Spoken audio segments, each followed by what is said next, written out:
तो hello guys, welcome to our channel. आशा करता हूँ आप सभी अच्छे होंगे, अपना ख्याल रख रहे होंगे। तो दोस्तों, आज हम लोग कंप्यूटर के कुछ इंपॉर्टेंट क्वेश्चन देखने वाले हैं जो आपके एग्जाम के लिए बहुत इंपॉर्टेंट होने वाले हैं। तो बिना किसी देरी के स्टार्ट करते हैं। सबसे पहला हमारा क्वेश्चन है कि कौन सा एक फाइल कंप्रेस्ड प्रोग्राम है। अच्छा, फाइल कंप्रेस्ड प्रोग्राम क्या होता है इसके बारे में जरा समझिए। आप सभी सपोज करिए ये एक बॉक्स है जो बड़ा है।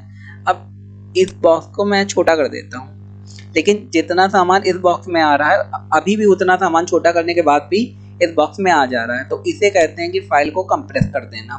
तो कंप्रेस करने का मतलब सिंपल ये होता है कि अगर कोई 1 GB की फाइल है तो वो 300 MB की या 400 MB की कंप्रेस होने के बाद हो जाती है।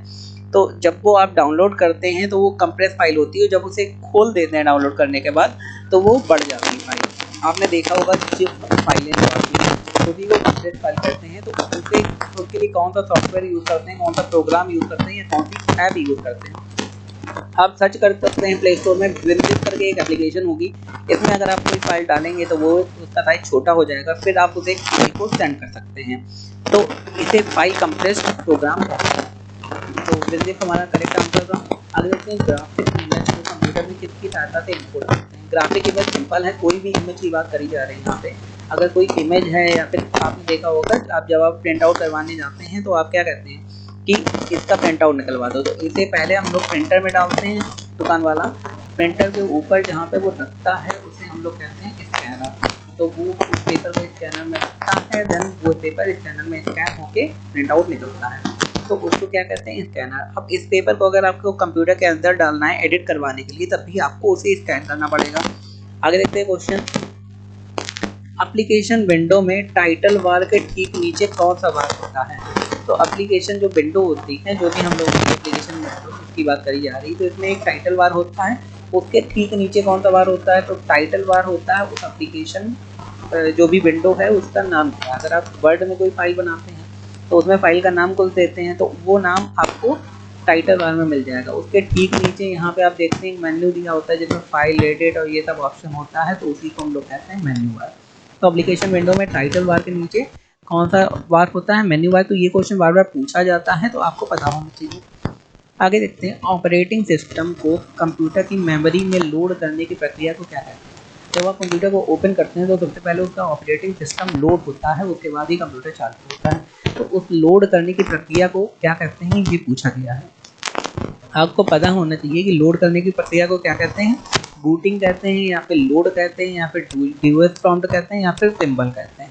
सिंपल सी बात है, उसे कहेंगे बूटिंग। ये मोबाइल में भी पॉसिबल है क्योंकि उसमें भी ऑपरेटिंग सिस्टम होता है। उसमें कौन कौन से ऑपरेटिंग सिस्टम होते हैं मोबाइल में, एक तो iOS होता है जो एप्पल के लिए होता है, बाकी हम लोग एंड्रॉयड में यूज़ करते हैं ऑपरेटिंग सिस्टम, तो वो एंड्रॉयड के लिए होते हैं एंड्रॉयड एप्लीकेशन। कंप्यूटर में काफ़ी सारे सॉफ्टवेयर ऑपरेटिंग सिस्टम होते हैं, जैसे विंडोज़ जो काफ़ी पॉपुलर है, उसके बाद लाइनक्स है, यूनिक्स है, यूवेंटू है जो अभी आपको क्वेश्चन में दिखे। तो ये सारे कंप्यूटर में ऑपरेटिंग सिस्टम यूज़ करे जा सकते हैं। तो इसका भी आंसर होगा बूटिंग। आगे देखते हैं क्वेश्चन है कि किसी कंप्यूटर को स्विच ऑन करने पर सर्वप्रथम कौन सी मेमोरी क्रियाशील होती है। इस बारे में हम लोग बात कर चुके हैं कि कंप्यूटर को स्विच ऑन करा जाता है तो सबसे पहले कौन सी मेमोरी होती है क्रियाशील। तो रैम होती है, हार्ड डिस्क होती है या फिर BIOS। तो उसमें BIOS मेमोरी क्रियाशील होती है। इंपॉर्टेंट क्वेश्चन है, आप नोट कर लीजिए। रैम और हार्ड डिस्क के बारे में मैं बता चुका हूँ कि वर्चुअल मेमोरी या फिर रैम क्या होती है, जो रैंडम एक्सेस मेमोरी होती है, जो परमानेंट नहीं चलती है। जब तक आप एप्लीकेशन सॉफ्टवेयर ओपन करेंगे तब तक रैम का काम रहता है। हार्ड डिस्क में आप किसी चीज़ को परमानेंट स्टोर कर सकते हैं, तभी इसे स्टोरेज डिवाइस भी कहा जाता है हार्ड डिस्क को। आगे देखते हैं क्वेश्चन। निम्नलिखित में से कौन सी मोबाइल ऑपरेटिंग सिस्टम सॉफ्टवेयर विकसित करने वाली कंपनी नहीं है। भाई, मोबाइल का ऑपरेटिंग सिस्टम लाइक कौन कौन से हो गए मोबाइल का ऑपरेटिंग सिस्टम, अभी मैंने बताया था। एक तो एंड्रॉयड हो गया जो हम लोग एंड्रॉयड मोबाइल में यूज़ करते हैं, एक तो iOS में हम लोग यूज़ करते हैं एप्पल वाले में। तो कौन सी कंपनी भैया नहीं करती है, गूगल करती है, एंड्रॉयड बनाती है। उसके बाद माइक्रोसॉफ्ट है या फिर रिम है या फिर सिम है। तो इसमें आपको आंसर देना है कौन सी कंपनी नहीं करती है। तो SIM करके, सिम करके एक कंपनी है जो नहीं करती। बाकी जो रिम कंपनीज हैं, गूगल है, माइक्रोसॉफ्ट है, ये सारे देख। माइक्रोसॉफ्ट के अभी मोबाइल आते थे ना, उसमें माइक्रोसॉफ्ट का ही ऑपरेटिंग सिस्टम लगता था। अब तो मोस्ट ऑफ द बंद हो गए हैं वो। तो माइक्रोसॉफ्ट करती, गूगल करती, सिम करती एंड रिम नहीं करती। आगे देखते हैं क्वेश्चन। माइक्रोसॉफ्ट एक्सेल सॉफ्टवेयर के दो खुले वर्कशीट के मध्य स्विच करने हेतु शॉर्टकट की क्या है। अब सिंपल सी बात है, एक्सेल आप पता ही होगा, एक्सेल शीट जो होती हैं, तो एक्सेल सपोज करो ये खुला है और एक्सेल शीट आपको समझा रहा हूँ। ये सपोज करो एक शीट होती है जिसमें आप कुछ नाम दे सकते हैं, उसमें आपने डेटा एंटर कर लिया, फिर दूसरी शीट बनाई, टोटल 5 शीट, और दूसरी सीट में भी डेटा एंटर कर दिया। अब एक सीट से दूसरी सीट में आपको जाना है तो फिर आप स्विच कर सकते हैं, यहाँ पे नीचे से डायरेक्ट स्विच कर सकते हैं या फिर कोई एक शॉर्टकट कीज होती है उसका यूज करके आप वहां पे स्विच कर सकते हैं। तो यही पूछा गया कि कौन सी शॉर्टकट की है इसके जरिए आप इन दो शीटों के बीच में स्विच कर सकते हैं, मतलब इधर से उधर जा सकते हैं। तो इनमें से कोई नहीं है, none of the above switch करने के लिए, तो इसमें आंसर सही हो जाएगा नन ऑफ द अबव। आगे देखते हैं question. IPv internet protocol version 6 internet protocol address system में लिखी जाती है। कि किस में लिखी जाती है भाई? इंटरनेट प्रोटोकॉल जो वर्जन होता है, इंटरनेट प्रोटोकॉल मैं बता चुका हूँ आपको। इंटरनेट प्रोटोकॉल होते हैं इंटरनेट में जो हम लोग रूल यूज़ करते हैं। कुछ रूल जैसे हम लोगों की रियल लाइफ में होते हैं, वैसे ही कुछ रूल हम लोगों को इंटरनेट में भी यूज़ करने पड़ते हैं। जैसे अब ईमेल प्रोटोकॉल होता है जो ईमेल भेजने के टाइम हम लोग यूज़ करते हैं, तो वैसे ही अलग अलग प्रोटोकॉल की बात करी जा रही है। तो इसमें पूछा गया है एड्रेस सिस्टम निम्नलिखित में किस में लिखे जाते हैं? तो बाइनरी में लिखे जाते हैं, मतलब 0-1 ऑक्टल में लिखे जाते हैं, या डेसिमल में लिखे जाते हैं, हेक्साडेसिमल में लिखे जाते हैं। तो इंटरनेट प्रोटोकॉल होते हैं वो हमेशा हेक्साडेसिमल में लिखे जाते हैं। बाइनरी, ऑक्टल एंड डेसिमल ये सब रॉन्ग है। ये नंबर्स की बात करी जा रही है, 0-1 ऑक्टल में 8, डेसिमल में 10, इन सब की बात करी जा रही है। आपने पढ़ा होगा ये अपनी बुक्स में। आगे देखते हैं क्वेश्चन। इनमें से कौन सा वेब ब्राउज़र नहीं है? सभी आपको पता होगा, ओपेरा मिनी वेब ब्राउज़र है, फायरफॉक्स वेब ब्राउज़र है, इंटरनेट एक्सप्लोरर वेब ब्राउज़र है, लेकिन U12 एक ऑपरेटिंग सिस्टम है, ये वेब ब्राउज़र नहीं। U12 एक हल्का ऑपरेटिंग सिस्टम है जो आपको फ्री में अवेलेबल हो जाता है।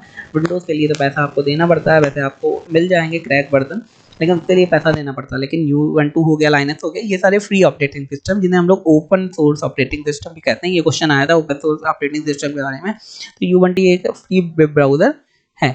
तो यहाँ पे कौन सा वेब ब्राउज़र नहीं है? तो वो U12, ये ऑपरेटिंग सिस्टम है ना कि वेब ब्राउज़र, बाकी सारे वेब ब्राउज़र हैं। तो यही पूछा गया नहीं। तो दोस्तों आगे बढ़ने से पहले मैं आपसे रिक्वेस्ट करना चाहता हूँ, अगर अभी तक आपने हमारे चैनल सब्सक्राइब नहीं करा, सब्सक्राइब कर लें, बेल आइकन को दबा दें, बिकॉज वो subscription is our motivation. Subscribe आप करेंगे तो सबसे पहले नोटिफिकेशन आपको मिल जाएगा, आपको चैनल को ढूंढना नहीं पड़ेगा। हमारे चैनल में अभी MP पटवारी की तैयारी करवाई जा रही, बाकी परमानेंट तैयारी होती रहेगी, क्योंकि अगर आपका इसमें सिलेक्शन हो जाएगा या फिर नहीं होता है, कंटिन्यू तैयारी तो करनी ही है। जब तक कहीं ना कहीं सिलेक्शन नहीं हो जाता तो उसकी प्रिपरेशन के लिए वो आप हमारे चैनल से जुड़ जाएं। यहाँ पे हर सब्जेक्ट की, हर एग्ज़ाम की तैयारी करवाई जाएगी। जैसे आप जानते ही अभी कौन सा एग्जाम चल रहा है, और भी अग्निवीर का चल रहा है, देन अभी MTS का आने वाला है। उसके बाद अभी सुना है CRPF की भर्ती आ रही है, आप सभी ने सुना होगा, SSC GD की भर्ती के बारे में आपने सुना होगा। तो काफ़ी सारी भर्तियाँ आनी, उन सब की प्रिपरेशन के लिए आपको कंटिन्यू अपनी तैयारी रखना है। वेट ना करिए कि कब एग्ज़ाम आएगा तब आप पढ़ेंगे। एग्ज़ाम के 2 दिन पहले, 3 दिन पहले पढ़ने से आप सभी को पता है कि होना कुछ नहीं है। आपको पढ़ना है तो बहुत पहले से पढ़ना होगा, तभी आपका कुछ हो पाएगा। तो चलिए आगे बढ़ते हैं। CPU माइक्रो प्रोसेसर बनाने हैं तो निम्न में से किसका उपयोग किया जाता है?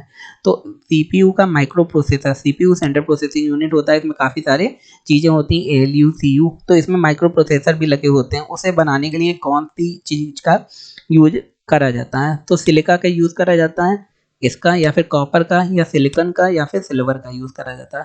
तो CPU का माइक्रो प्रोसेसर बनाने के लिए सिलिका का हम लोग यूज़ करते हैं।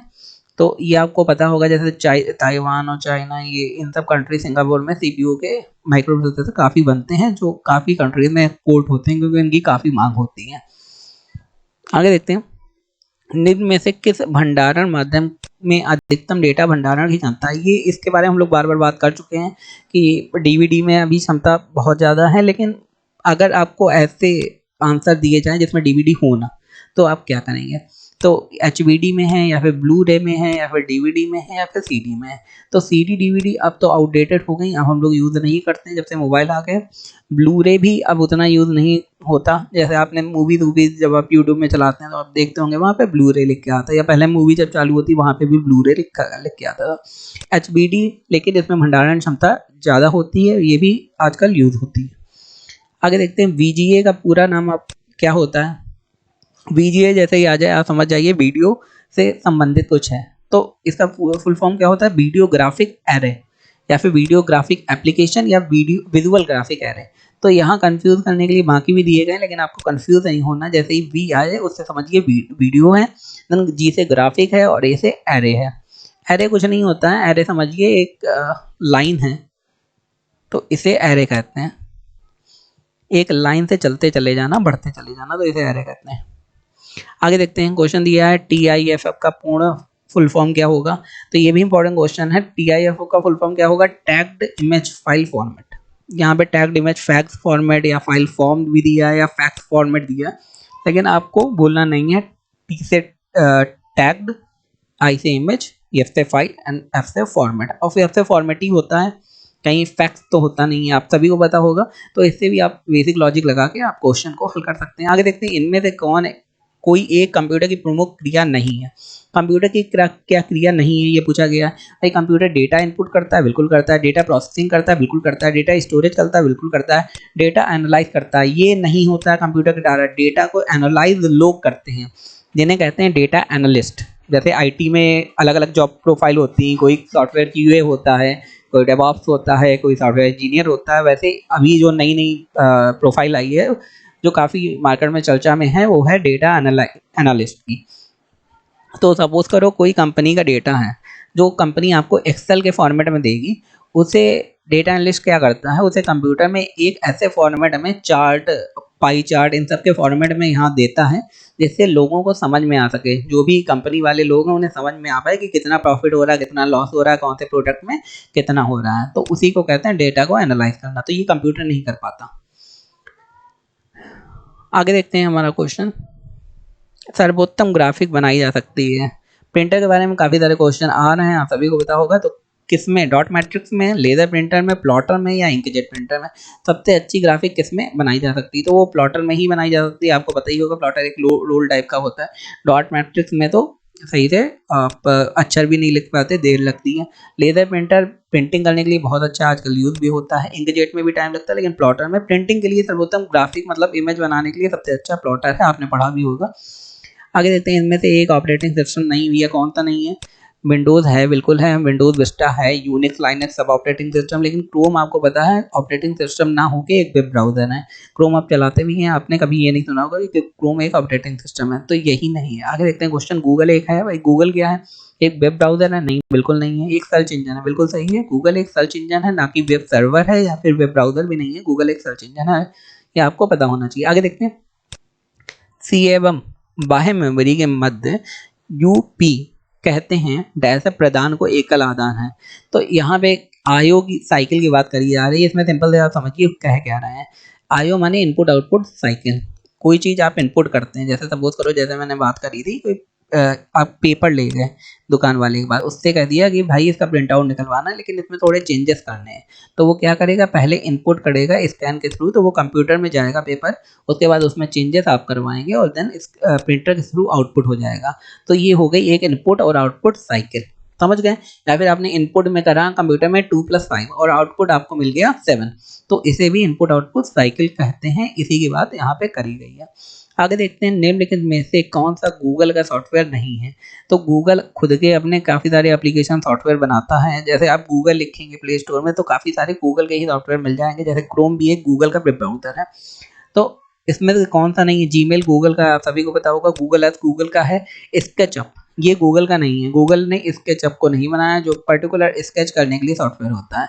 जीमेल आपको पता ही है, गूगल की जीमेल हम लोग यूज़ करते हैं। गूगल अर्थ भी गूगल का है। तो ये क्वेश्चन थे। तो दोस्तों ये थे आज के हमारे इंपॉर्टेंट क्वेश्चन। आई होप आपको वीडियो इन्फॉर्मेटिव लगा होगा, आपके एग्जाम के लिए बहुत इंपॉर्टेंट इन्फॉर्मेटिव है। हमारे चैनल को लाइक शेयर सब्सक्राइब करना ना भूलें। धन्यवाद।